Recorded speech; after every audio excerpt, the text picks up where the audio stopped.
Hello అండి. Welcome to our channel. నేను మీ సిరి. నేను ప్రస్తుతం పర్లేదు అనిపించినా ఇంకా పూర్తిగా సెట్ అవ్వలేదండి. చెప్పాను కదా, చిన్నవో పెద్దవో అప్డేట్స్ ఇస్తూ ఉంటాను అని. మీరు ఖచ్చితంగా మీ రెస్పాన్స్ నాకు తెలియజేయండి. సబ్స్క్రైబ్ చేసుకొని వాళ్ళు ఉంటే సబ్స్క్రైబ్ చేసుకోండి. ఇది నా నుంచి చిన్న request friends. Like, share, comment అస్సలు మర్చిపోవద్దండి. Thank you.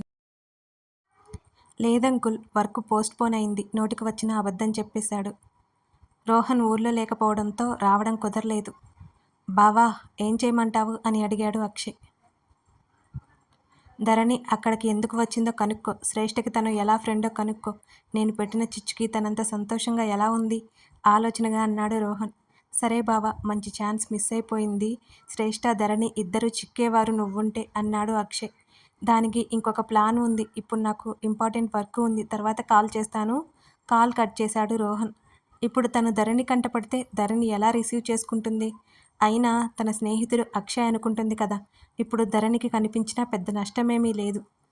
ధరణి వంటలు అద్భుతంగా చేస్తుందనుకున్నాను, కానీ ఇంకెప్పుడు ధరణి వంటలు రుచి చూడకూడదు గట్టిగా నిర్ణయించుకున్నాడు అక్షయ్. శ్రేష్ఠ మాట్లాడుతూనే ఉంది, కానీ ధరణి ఆలోచనలు ఎక్కడెక్కడో ఉన్నాయి. ధరణి కదిపింది శ్రేష్ఠ. ఉలిక్కిపాటుగా శ్రేష్ఠ వైపు చూసింది ధరణి. ఏమైంది ధరణి? ఏం ఆలోచిస్తున్నావు? అయోమయంగా చూసింది శ్రేష్ఠ. ఏమీ లేదు అన్నట్టు చిన్నగా నవ్వి తల అడ్డంగా ఊపింది. తన పెళ్లి పనులు, ఆ ప్లాన్ అంతా వివరిస్తోంది శ్రేష్ఠ. సృజన్, నీకు ఎలా తెలుసు? అంటే నీ గురించి ఒక్కసారి కూడా ప్రస్తావన రాలేదు, అందుకే అడుగుతున్నాను మొహమాటంగా అడిగింది ధరణి. ఎలా అంటే డాడీ ఆఫీస్కి వచ్చేవాడు అంతే కదా, ఇంటికి కూడా వచ్చేవాడు. సృజన్ వాళ్ళ డాడీ మా డాడీ బాగా తెలుసు అలా అన్నమాట. అంటే అలా నిన్ను చూసి ఫ్లాట్ అయిపోయాడా? ధరణి నవ్వింది. అమ్మా ధరణి, నువ్వెక్కువ ఊహించుకోకు, ముఖం ముడిచింది శ్రేష్ఠ. మరీ అయోమయంగా అడిగింది ధరణి. నేనే ఫ్లాట్ అయిపోయా. సృజన్ వ్యక్తిత్వం, తన బిహేవియర్, తన సీరియస్నెస్ అన్నిటికీ సృజన్ వ్యక్తిత్వం, తన బిహేవియర్, తన సీరియస్నెస్ పలకరించేవాడు అన్నిటికీ కూడా ఫ్లాట్ కాదు. అయిపోయా. ఎందుకో తెలియదు, బాగా ఆఫీస్‌కొచ్చినా నచ్చేసాడు. కనీసం పలకరించేవాడు కూడా కాదు. అలా ఎందుకో ప్రపోజ్ తెలియదు, చేశాను, రిప్లై బాగా రాలేదు. అయినా నచ్చేసాడు. సరే నా నేనే ప్రేమ కలుస్తూ కోసం మాట్లాడుతూ తప్పదుగా. ఇక ఉండేదాన్ని. సృజన్ లేకపోతే నేను ఎలా ఉండాలి చెప్పు? నా ప్రేమను ఒప్పుకునే వరకు ప్రయత్నం ఆపలేదు. ఆ తర్వాత ఒప్పేసుకున్నాడు. నువ్వు అనుకుంటున్నంత మంచోడేం కాదులే. నన్ను ముప్పు తిప్పలు పెట్టాడు, పెద్ద రాక్షసుడు. లాస్ట్లో పళ్ళు కొరికింది. శ్రేష్ఠ మాటలకు ధరణి హాయిగా నవ్వేసింది.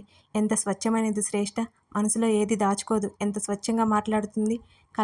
కల్మషం లేదు అసలు అనుకుంది ధరణి మనసులో. ధరణి, నువ్వు నా పెళ్ళికి 2 డేస్ ముందే రావాలి, సరేనా? నేనా? ఆశ్చర్యంగా చూసింది. అవును, నువ్వే. 2 డేస్ అంటే కష్టమేమో. ఎందుకు కష్టం? ఆయన ఒప్పుకుంటారో లేదో అని నసిగింది. ఒప్పుకోకపోతే ఏమైంది, వచ్చేయడమే. అమ్మో, నా వల్ల కాదు. అయినా 2 రోజులు లేకుండా ఎలా ఉండను? మనసులో అనుకోపోయి పైకే అనేసింది. ఓహో, అదన్నమాట సంగతి. నువ్వుండలేక సీనియర్ సార్ మీదకి తోస్తున్నావు అంది శ్రేష్ఠ కన్నుగీటుతూ. లేదు లేదు, అదేం లేదు. ఆహా, అర్థమవుతోంది. అయినా సరే నువ్వు వచ్చి తీరాలి. నేను ఒప్పుకోను. లేకపోయినా సృజన్ ఒప్పుకోడు కదా. సృజన్కి నువ్వంటే అంత అభిమానం అంది శ్రేష్ఠ. అసలేంటిదంతా? స్నేహితులుగా ఉన్నప్పుడు ఎంత బాగుంది. ఈ బంధాలేంటి మధ్యలో? ఇవన్నీ తనకు తెలియకపోతే ఎంత బాగుండేది. తెలిసిన దగ్గర నుంచి మనశ్శాంతి లేకుండా పోతుంది. తన తండ్రి, తన అన్నయ్య తను కాదు అంటే కాకుండా పోతారా? సృజన్ ఏం చేశాడు అతని మీద కోపం తెచ్చుకుంది? ప్రయత్నిస్తాను శ్రేష్ఠ. ప్రయత్నించడం కాదు, రావాలి, సరేనా? నా ఫ్రెండ్స్ బోలెడు మంది వస్తారు, నీకు పరిచయం చేయాలి కదా అంది. సరే, ఆ టాపిక్ అక్కడితో ఆపేయాలని చూసింది ధరణి. మధ్యాహ్న సమయంలో ఇద్దరూ కిందకి వచ్చారు. వాళ్ళ కోసమే పడిగాపులు కాస్తున్న అక్షయ్ బయటికి వచ్చాడు. అక్షయ్ని అక్కడ చూసి షాక్ కొట్టినట్టు అనిపించింది ధరణికి. అతన్ని చూడగానే పిచ్చి కోపం వచ్చేసింది. అక్షయ్ ఎవరో చెప్పింది శ్రేష్ఠ. ధరణి ఎక్స్పెక్ట్ చేయలేదు. నువ్వేంటిక్కడ అన్నాడు అక్షయ్ ఆశ్చర్యపోతున్నట్టు నటిస్తూ. ధరణి తెలుసా నీకు అడిగింది శ్రేష్ఠ. ఎందుకు తెలియదు, బాగా తెలుసు. ధరణి నా క్లాస్మేట్ నవ్వుతూ చెప్పాడు అక్షయ్.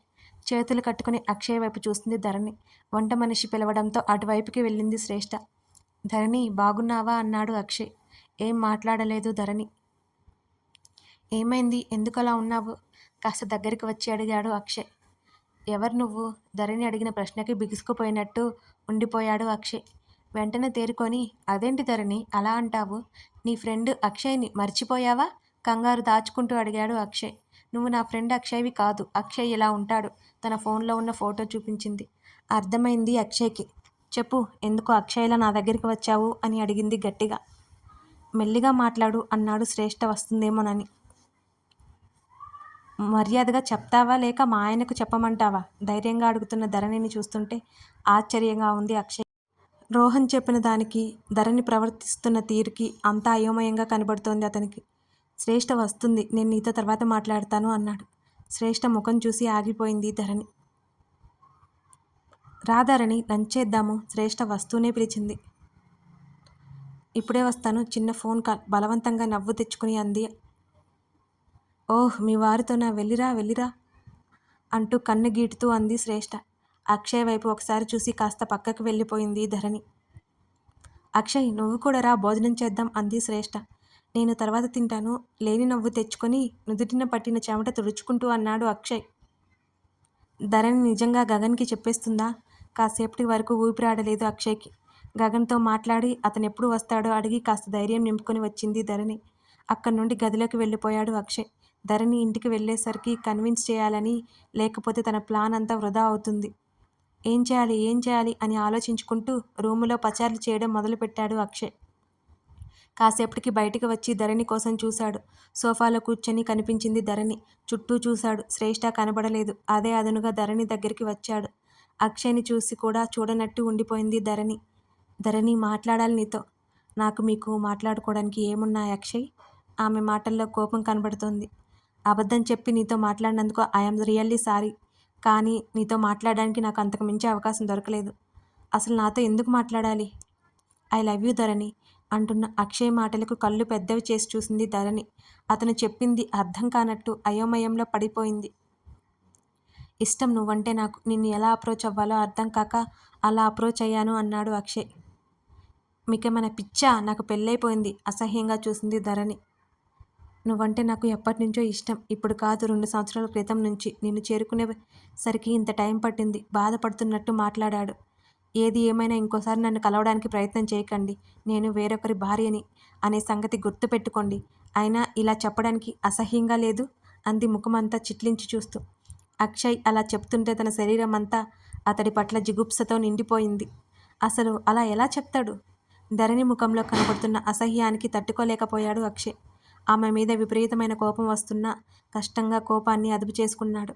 అతడు అలా చెప్పడానికి కారణం ధరణి తన గురించి ఆలోచిస్తుంది. ఇవాళ కాకపోయినా రేపైనా తన మీద ధరణికి ప్రేమ కలుగుతుంది. ధరణి భర్తకి ధరణికి మధ్య అపార్థం సృష్టించగలిగితే, తను ఎంటర్ అయితే తన ప్రేమే తనకి దక్కుతుంది. అలా జరగాలి అంటే ధరణి తన గురించి ఆలోచించాలి. అలా అనుకు ధరణి, తట్టుకోవడం నా వల్ల కాదు. నువ్వు దూరం అయితే చావడం ఒక్కటే ఖాయం. ముఖాన్నంతా బాధగా పెట్టుకున్నాడు. అసలు మీరేం మాట్లాడుతున్నారో అర్థమవుతుందా? చిచ్చి, అసహ్యంగా లేదు? ఇంకోసారి నన్ను కలవడానికి ప్రయత్నం చేస్తే బాగుండదు. చిచ్చి, చిరాగ్గా అనుకొని అక్కడి నుంచి గబగబా శ్రేష్ఠ దగ్గరికి వెళ్ళిపోయింది. అప్పుడు నవ్వుకున్నాడు అక్షయ్ కన్నింగా. ఫోన్ మాట్లాడడం అయిపోయి దగ్గరికి వచ్చింది శ్రేష్ఠ.